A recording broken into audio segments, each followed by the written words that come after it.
Hello, welcome back to weekly classes. This is quarter 1, week 5. Let's get to the point. Today we're going to work on sub-object modeling. So we're going to insert and delete some loops, we're going to weld some verts, we're going to extrude, and we're going to bevel some stuff. Eventually, not today, but tomorrow we're going to work on hardening polygon edges and smoothing them so we get hard edges like this center line on the blade that splits here, and we're going to get smooth sections like the handle and the portion here on the pommel. All right, so so today we're just going to work on the blade. We're just going to work on making the blade itself. We're not going to do the handle or the pommel or any of that stuff. And in order to do that, we got to set up our concept art. We're going to create planes and prepare them. Then we're going to create modeling and reference materials, add the materials to the plane, model the blade, and then model the crossguard. Alright, so let's get started. Today the sword we're going to build is based on this sword right here. Alright, so we're looking at a blade that's sharp, has a nice sharp edge, and also has a blade that sort of has an edge that runs down the center that's hard. You also notice there's hard edges here on the handguard. Now for the handle we make tomorrow, we're just going to have to make something up, and that's fine. But I just wanted you to sort of see the goal here. Like, this is basically what we're trying to make without any sort of copyright infringement. So in 3D Studio Max, we are going to look at a blank slate. We're going to start with a blank slate. And first thing we're going to do is hit F for front. And what I'm going to do is I'm going to create a plane. All right, I want to create a plane. I'm just going to drag it out. Done. Now you probably have a length and width segments over here of 4 and 4. Just right click and get rid of those so it's set to 1 and 1. And you probably have whatever length segments you came up with. Let's figure out what our art is. Now to make sure that when we add our art to this plane, we need to figure out what size our art is. Now you should have downloaded the files that were in the comments. And the file that we're working today is from weapon.jpg. Alright. So you'll see that I've gone ahead and created a front view, a left view, top, bottom, all that stuff is ready to go for us. All right. Now this file itself is 760 by 1070. So 1070 by 760 is how we put it into our trusty 3D Studio. So 1070 by 760. Alright, that looks pretty good. Let me make sure I was right on that. 1070 by 760. Great. Okay, so there's our plane, our first plane, and this is the front view. Now I'm going to go ahead and hit W and move this to the center. So I could hit S and then snap it to center, and then down like that. Or instead, I'm just going to right click, making sure I have W, which is the select and move tool, selected. I'm going to just right click on all these until it lines up to the center of the grid. Okay, so I've zeroed it out. It's at 0, 0, 0. If I look at it from this direction, we're in good shape. Hit perspective view. Good. Now, what I want to do is I'm going to rename this. We said this is front, right? So I'm going to call it reference underscore front, so I know which one it is. All of my concept art is on the same image, so we'll just be moving this image around. You may have multiple pieces of concept art on multiple different files. So this reference front file is where we're going to start. Now we're going to need one that looks from the left. So if I hit the L button, I get this flat image, and that's not going to be any good. So I'm going to hit P for perspective, hold Alt and middle mouse button and move so I can see this a little better. Now I want something that's facing the x-axis. So I'm actually going to copy this, and I can copy this by selecting the box or the plane, hitting E for rotate, and then I'm going to turn snapping off by hitting S or coming up here.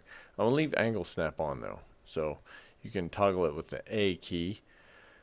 Make sure it's on, hold shift as you rotate it, and you will get a copy. Now I'm going to rotate it exactly 90 degrees, and I'm going to create a copy.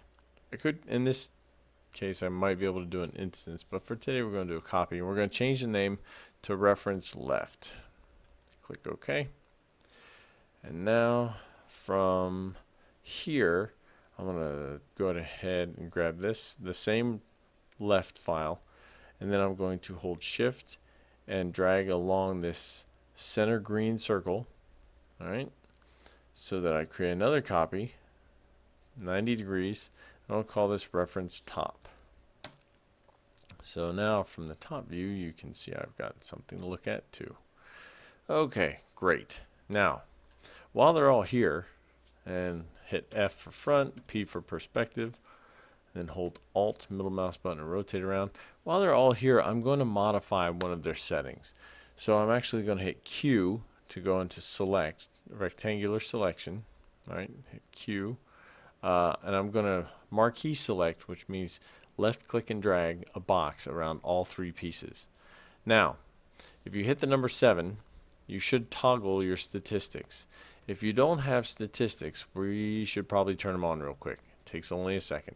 So come up here to statistics, press the plus button, go to configure viewports, find the statistics tab. Sometimes it's up in the middle, in the top. Click on it. Make sure you have triangle, edge, and vertex on the left side. So the middle 3. And on the right side of this setup box, you have total and selection. Click apply and click OK. Now you can see that you have all 3 of these objects selected, or if you only have 2 by accident. But we want all 3. Now we're going to right click on any one of them, go to object properties. We're going to make sure we turn off this show frozen in gray. What that does is whenever you freeze something, it makes the whole object turn gray and it doesn't show you any of the materials. It's nice if you have something frozen and you didn't realize it was frozen, but for reference art we really want that turned off. So make sure show frozen in gray is turned off. Click OK. Now, go ahead and hit W. I'm going to grab one of these planes. Let's go ahead and hit F for front. I'm going to grab that, and I'm going to move it on the Y-axis because I want it to be way far away so it's not in our way. So I'm actually going to go down here to the type in transform type in under Y, and type in 5000. Hit enter. I'm going to do the same thing for X on the reference left plane, except I'm going to move it on the x-axis, 5000, hit enter. Now when I hit enter, it just moves it off like that. Now I'm going to grab this one and I'm going to move it negative Z, so Z will be negative 5000. The other 2 were positive. So now if I hit F for front, I've got the grid in front of my art. That's important. I've got the grid going over my art. You can toggle grid with G, but if I hit front, you should be able to see the grid when you toggle it on and off. If you can't see it, you moved it the wrong direction. Okay, so that was front. If I hit L for left, same thing. Toggle grid, make sure you can see it over your plane, and then hit T for top, and you should have the same thing. Great. Now, go ahead and hit M for material editor, because we're going to create the materials now. We need 2 materials today. Because this is the second time I've done this video today. Mine are already there, but I'm going to delete them so you can build them, so we can build them together from scratch. So I'm also going to delete their names and put gobbledygook. Okay, so the first swatch, okay, which is probably, I don't know, maybe called 01 default. We're going to go into our assets folder. We're going to drag our weapon concept art, our orthographic art, onto this first swatch. Now we're going to make sure we rename this thing to reference matte for material. Alright. Now this next one, this is probably for you, it's 02 or dash default. I'm going to call this modeling material, modeling matte. Alright, so the reason I'm doing this is because it sure would be nice to be able to see what we're doing while we build something. So for now though, I guess I jumped ahead of myself a little bit. Let's just go back to the reference material here, and we're going to put this on all the planes. So in my top view, I drag the swatch onto it. From the front view, hit F. I'm going to drag this onto it like that, and from the left view, I'll drag it on there. Now I'm going to align all of these planes with the object. So I've got a dark center line through here. I'm going to move my plane or my sword so it lines up with that dark center line. So I want to make sure it's just perfectly in the center as best I can. Now I'm lining it up right here. You can line it up wherever you want. I think that's a good spot though, so that's what I'm going to be doing. So that's my left view. So my front view is going to be aligned with the front view image, the front of the sword, which is the sharp part, and I'm going to move it up so it's aligned with the handguard, right? The hilt, I guess. All right, cool. Now from the top view, I may have to rotate it actually. Pretty sure I'm going to have to rotate it. We'll know in a second. We'll know in just a second. All right, cool. So let's go ahead, just to make sure our art is in the right direction. Let's go ahead and grab a box and click and drag a box that's roughly the same shape as the top view. Now hit front. All right, that looks pretty good. Hit left. All right, good.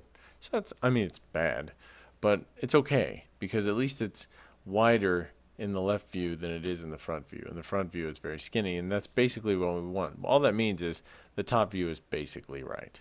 All right. I can't see it though, and this is what I was talking about earlier. We need a modeling material that we can see through. So this second swatch in the material editor, you can hit M to toggle that on and off. Go ahead and hit M, make sure it's up.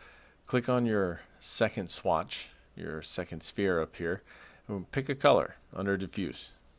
Now, you can pick whatever color you want. Couple colors aren't great. Red is bad because when you select a face it turns red and you can't change that I know of. So don't pick red because you won't be able to tell what's selected and what's not. Purples that are close to red have the same problem. Yellows I don't like because they're too close to white, so sometimes it's hard to see the edges, so that's also bad. So that leaves us green, blues, and light purples. Okay, so any one of those is fine. I think I'm going to build mine out of like a blue, and you can go pretty dark too if you want. Doesn't matter, because once you pick a color, click OK. Now what we're going to do is we're going to change the opacity, because right now if we drag this on here, it's not great. We still can't see through it. We need to be able to see through it to the concept art on the other side. Opacity determines how opaque something is. So if something is 100% opaque, you can't see through it. If it's less than that, like let's say 50, you can pretty much see through it. I'm going to put mine at 40, and that's where I'm going to go with it. You can put yours at whatever you're happy with. 40 is a good number for me. I could totally see 35 or 30 or even 50. So whatever you want is fine. All right, so just for giggles, that's what I started with. So now from the front, all right, cool. That's good. And from the left, that's good too. Now I'm going to go ahead and use this box and go into the Modify tab and do some modifications to it.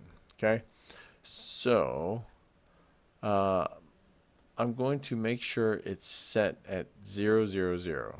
So I'll right click that, that, and that. Okay, now it's set to 0, 0, 0. Now I can extend this out. I can extend the height of this box if I want to, which could be kind of cool. We can do that. And that's good from the front. Looks about right. From the left. Okay. Now, I'm also going to increase some segments here. I'm going to give it a point. That'll be helpful. And I'm going to give it a one more height segment. I don't actually need another width segment. I think I'm going to have enough if I just add a length and a height. So it should be 2, 1, 2.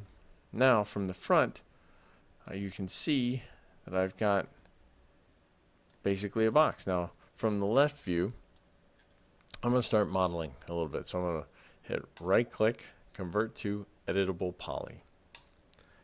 Now I'm going to go into vertex mode and I'm going to start doing some modeling. So first things first, I'm going to target weld. Target weld's great. Actually, in this case, I won't target weld. I'll regular weld. So I'm going to select those outside faces because I want this thing to be sharp. Right. So I'm going to select all the, not faces, outside vertices. So I'm going to select all the outside vertices, and then I'm going to click Weld Settings, and I'm going to crank it up until they snap together. There we go. It looked like, for me, it ended up being around 76. So I click OK. There. Now, it doesn't look all that great yet. That's because we're not done. So hit L for left. Hit W to start moving stuff. So I'm going to select the top two corners. And I'm going to hit W to move them down. Then I'm going to hit R. R to scoot them in. Now, you got to be careful with R because R can get you to the select and squash right here. And that can be very bad. If you use select and squash, if you move these two in, it can get real bad real quick. Just be careful with it. So for now, we don't want select and squash.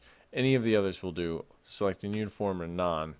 Non-uniform is probably a better choice, so I'm going to use non-uniform just so I have a little more control over it. I'll move that up like that. And now I'm going to grab marquee select all these bottom ones. Move, hit W and move that up like that.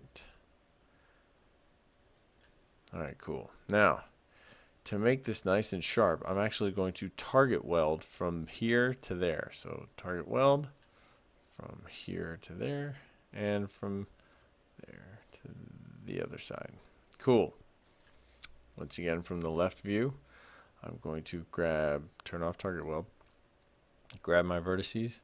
I'm going to marquee select them all, hit R, and I'm going to scale them in like that. So now I've got the blade that I was looking for. Now, if I hit front, F for front, you'll notice actually my blade is really big. It's really thick. So we should scale those in too. I'm going to scale that in just like that. And I'm going to do the same thing on the bottom. Scale it in just like that. Alright, cool.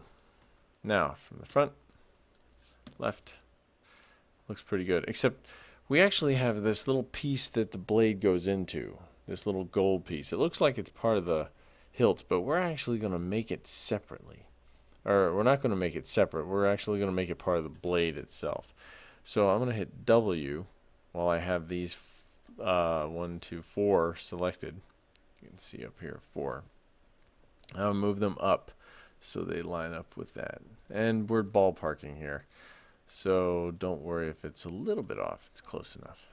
Now I'm going to bevel out because I want this to sort of come out a little bit, right? It needs to come out in all directions. So I'm actually going to grab these bottom polygons. 1, 2. Now I can click those two, or from the left, I could marquee select and grab all of it on the bottom, and then deselect these two blade parts and get the same thing. So you'll see me do that in these video series a bunch, where I just go, alright, I need everything at the bottom of the cylinder. Okay, well, grab that, and I'll deselect all the sides, and I've got the cap. So, same sort of thing, except this time, we are going to bevel. So, click the bevel settings, and instead of beveling in, which is what you think of with bevel, we're actually going to bevel out by, let's bevel out by 2 centimeters in my case. And then I'm going to bevel down by 1 because I don't want it to go out very far. So if I look at the left view, you can see that it's coming out pretty far, but you know, it's still pretty good. Looks pretty good. I can maybe do 1 instead. Yeah, 1 looks, maybe 1's even better. Let's look at it from the front. Is it coming out enough? Our art is a little bit off, but I think that's going to be enough. So let's go ahead with 1 and 1 and click OK. You're going to have to click it twice. Now, let's extrude it down. And I'm going to extrude mine down till it gets roughly to that. It looks like 15. Click OK twice. Now I'm going to hit the number 1 so I can get to vertex. Grab all the bottom, turn on snapping, and then I'm going to snap it to the bottom. I could also just right click and make sure it's set at 0. Careful, don't set, you want to set only the Z at 0. If you start setting a bunch of other stuff at 0, it could throw things off. And that would be sad. Alright, because we're almost done. Woo! Alright, so from the left view, you see I've got that little piece that comes out a bit. Now, I feel like when you do that, the outsides, especially where the blades are, like the sharp parts, they're a little too much. So I'm going to bring those in. So from the left view, I'm going to zoom in with my middle mouse button. I'm actually going to highlight these pieces and get all 4 of these vertices. So you can see 4. And I'm going to scoot them in just a little bit. Too much. There. Just a little bit. That'll give us a little more dimension to our blade. A little more grounding and reality. You know, the reality of a fantasy sword. So, alright, great. So that's our blade. Now all we need to do is create the crossguard, and we're done. Alright, the way we're going to do that is we're going to go into the top view. Alright, we've got our blade. We're actually going to create a separate object, but before we do that, let's go ahead and name it. Forgot to name our blade, so sword underscore blade. Alright, great. Now go into the create tab, create a box. Alright, I actually am going to use snapping, I think. I'm going to come out here like that. Sure. Up. Alright, so from the left view, or from the front view, excuse me. No, I was right. Left. I'm going to go left. Because I'm going to hit W, turn snapping off, and I'm going to move this thing into position. Alright. I'm actually going to right click so it's centered on Y and X. So from the front, it's in pretty good shape. I'm going to move it up so it's sitting at roughly -24.